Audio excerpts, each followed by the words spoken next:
Good morning बच्चों।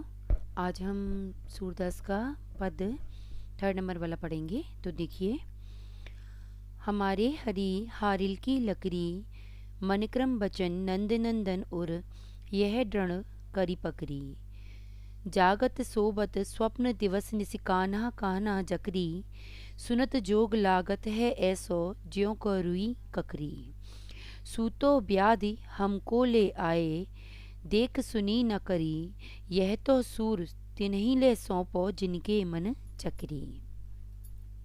नियुक्त पद्यांश के अंदर गोपियों ने यहाँ पर अपने भगवान श्री कृष्ण को एक पक्षी के समान बताया है।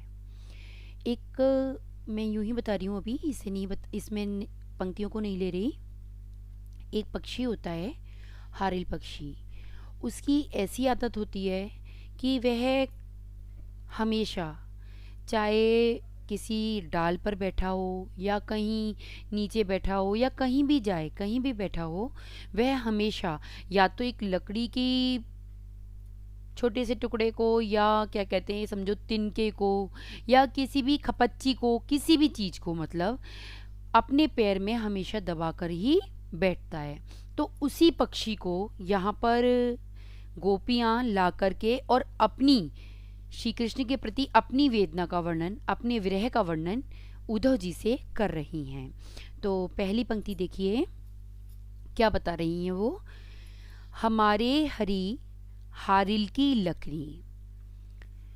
सूरदास जी कह रहे हैं कि श्री कृष्ण के प्रति अपने दृढ़ एकनिष्ठ प्रेम का वर्णन करती हुई गोपियाँ उद्धव जी से कहती हैं कि हे उद्धव जी, हमारे लिए तो हमारे प्रभु श्री कृष्ण, हमारे लिए तो हमारे प्रभु श्री कृष्ण हारिल पक्षी की पैरों में दबी हुई एक लकड़ी के समान हो गए हैं या बन गए हैं।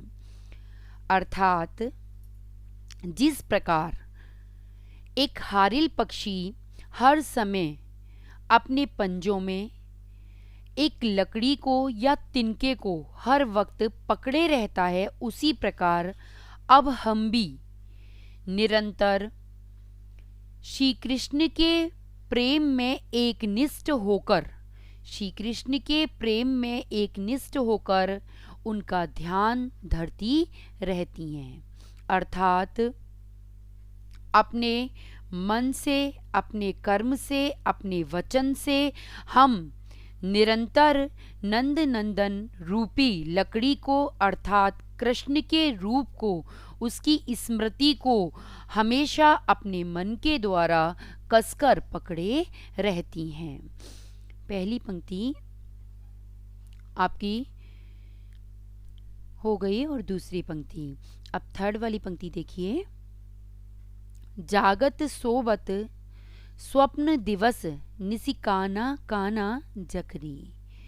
अब यहाँ गोपियाँ कह रही हैं कि श्री कृष्ण के प्रेम में, हे उद्धव जी, आज हमारी ऐसी हालत हो गई है कि अब तो हम चाहे सो रही हैं, चाहे जाग रही हैं, चाहे दिन है, चाहे रात है, चाहे सुबह है, चाहे शाम है, चाहे रात में स्वप्नों को देख रही हैं, यानी हर वक्त हम सिर्फ अपने कान्हा का नाम ही रटती रहती हैं, अर्थात उनके नाम का ही जाप करती रहती हैं।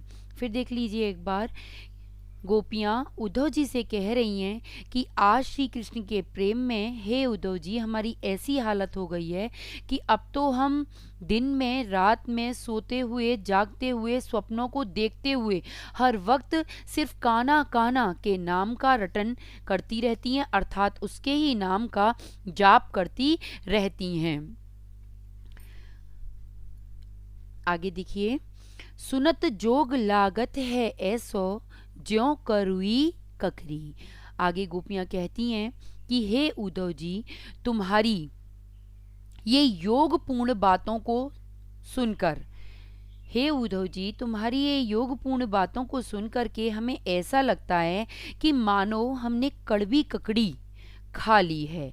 क्योंकि जिस प्रकार कड़वी ककड़ी जवान पर जाते ही जिस प्रकार कड़वी ककड़ी जवान पर जाते ही उसे थूकने का मन करता है, उसे जवान से हलक के अंदर निगला नहीं जा सकता है, उसी प्रकार तुम्हारी जो ये योगपूर्ण जो बातें हैं वो हमें निरंतर नितांत पूरी तरह से अरुचिकर ही लगती हैं। उन बातों को हमें अपने अंदर निगला नहीं जाता है, अर्थात उन बातों का हम स्मरण नहीं कर सकती हैं, उन बातों को हम अपने हृदय में नहीं रख सकती हैं, क्योंकि वो बातें तो जवान से हलक तक जा ही नहीं सकती हैं। जिस प्रकार कड़वी ककड़ी को खाने के बाद हम उसे थूक देते हैं, उसी प्रकार तुम्हारी ये योग की बातें हमें सुनते ही अंदर निकलने की हमारी चेष्टा नहीं होती है, अर्थात उसे अपने से बाहर निकालने की ही इच्छा करती है। आगे देखिए, सूतो ब्याद हम कौन ले आए, देख सुनी न करी। हे उद्धव जी, व्याधि का मतलब होता है मुसीबत या रोग, कोई बीमारी।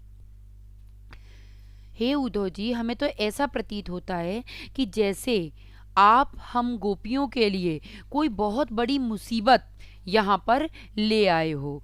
ऐसी मुसीबत, ऐसी बीमारी, ऐसा रोग, जिस रोग को हमने ना ही तो कभी देखा है, ना ही कभी सुना है और ना ही कभी भुगता है, अर्थात हम तुम्हारी इस योग रूपी बीमारी से पूरी तरह ही अपरिचित हैं और पूरी तरह से ही अनजान हैं।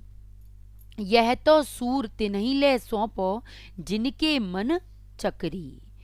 अंतिम पंक्ति में सूरदास जी गोपियों के माध्यम से अपनी बात को स्पष्ट करते हुए कहते हैं कि गोपियाँ उद्धव जी से कह रही हैं कि हे उद्धव जी, आप जो हमारे इस ब्रज के अंदर हमारे लिए जो ये बीमारी लेकर आए हो ना, तो ये बीमारी को, तो इस बीमारी को तुम उन्हीं लोगों को जाकर सौंप दो जिनके मन चकई के समान है, अर्थात जिनके मन, चक्री होती है ना, जैसे वो घूमती रहती है, हर दिशा में जाती रहती है, उसी प्रकार गोपियाँ कह रही हैं कि जिनके मन चक्री के समान है, यानी जिनकी जो मनः स्थिति है चंचल है, स्थिर नहीं है, यानी घूमती रहती है, यानी मन आज इस पे आ रहा है, कल उस पे आ रहा है, परसों उस पे आ रहा है, इस तरह से मन कभी एक व्यक्ति पर स्थिर नहीं रहता है। तो गोपियाँ वही समझाने की कोशिश कर रही हैं कि आप जो ये योग रूपी, यहाँ ज्ञान रूपी जो बीमारी को लेकर आए हो ना, तुम इस योग रूपी बीमारी को उन्हीं लोगों को जाकर के सौंपो जिनके मन चक्री के समान है, अर्थात निरंतर घूमते रहते हैं, जिनकी स्थिर प्रवृत्ति नहीं है, जिनकी एकनिष्ठ प्रवृत्ति नहीं है, क्योंकि हम ब्रज में रहने वाली गोपियों की तो चंचल प्रवृत्ति नहीं है, उनकी एक निष्ठ स्थिर प्रवृत्ति है और उन्होंने अपना मन श्री कृष्ण को सौंप दिया है। इसलिए यहाँ आपकी इस योग रूपी बातों का, इन ज्ञान रूपी बातों का हमारे पास में कोई भी स्थान नहीं है। हमारे लिए आपकी ये सारी बातें ही नितांत पूरी तरह से व्यर्थ हैं। थर्ड वाला हो गया बेटा आज, अब अपन फोर्थ वाला कल पढ़ेंगे। अच्छा, आपको बहुत सारे बच्चे पूछ रहे थे कि मैम क्वेश्चंस कौन से करने हैं। अब मैं ऐसा कर रही हूँ कि आप लोगों को जो एक्सटर्नल क्वेश्चंस मैं पूछूंगी वो क्लास में ही समझाऊंगी, क्योंकि चैप्टर में से बहुत सारे क्वेश्चन बनेंगे, थोड़े बहुत क्वेश्चन से काम नहीं चलेगा, तो मैं क्लास में ही पूछूंगी और क्लास में ही आपको करवाऊंगी। अभी आप ऐसा कर लीजिए कि 2 कॉपी ही बना लीजिए। एक रजिस्टर जो आपने बनाया है, वो रजिस्टर जिसमें मैंने आपको गद्य भाग के क्वेश्चंस दिए थे 10 नेताजी के चश्मा ये करने के लिए, उन्हें करके रख दीजिए। अभी उस रजिस्टर को आप उठाना मत। अब जो आप 2 कॉपी बना लीजिए, जिसमें से एक कॉपी आदि गद्य की और आदि पद्य की बनेगी और दूसरी कॉपी में आदि में आपकी कृतिका रहेगी और आदि में आपकी व्याकरण वाला पोर्शन रहेगा। तो जो गद्य वाली है उसमें गद्य के क्वेश्चन करते हुए जाइए बुक वाले, और जो पद्य वाली है उसमें पद्य के क्वेश्चन करते जाइए बुक वाले। जिनके पास बुक है वो कर लीजिए, जिनके पास नहीं है उनके लिए वो लोग फिर बाद में कर लीजिएगा या किसी से ले लीजिएगा, आप जैसा भी हो वैसा देख लीजिएगा, क्योंकि एक्सटर्नल जो क्वेश्चंस हैं वो मैं क्लास में ही पूछूंगी और क्लास में ही करवाऊंगी। अभी मैं इस पर अब आपको क्वेश्चन नहीं दे रही हूँ, क्योंकि आपकी समझ में आएंगे नहीं, आप सब लोग उल्टे सीधे करेंगे, तो मैं क्लास में ही सॉल्व करवाऊंगी और क्लास में ही आपको करवाऊंगी, क्योंकि एक चैप्टर से बहुत सारे क्वेश्चन बनते हैं, तो वो सब काम क्लास में ही हो पाएगा। अभी आप सुनते जाइए और नोट्स आपके नोट करते हुए जाइए जितना भी मैं पढ़ा रही हूँ, क्योंकि जो मैं पढ़ा रही हूँ उसी में से आपके क्वेश्चंस बनेंगे। ठीक है।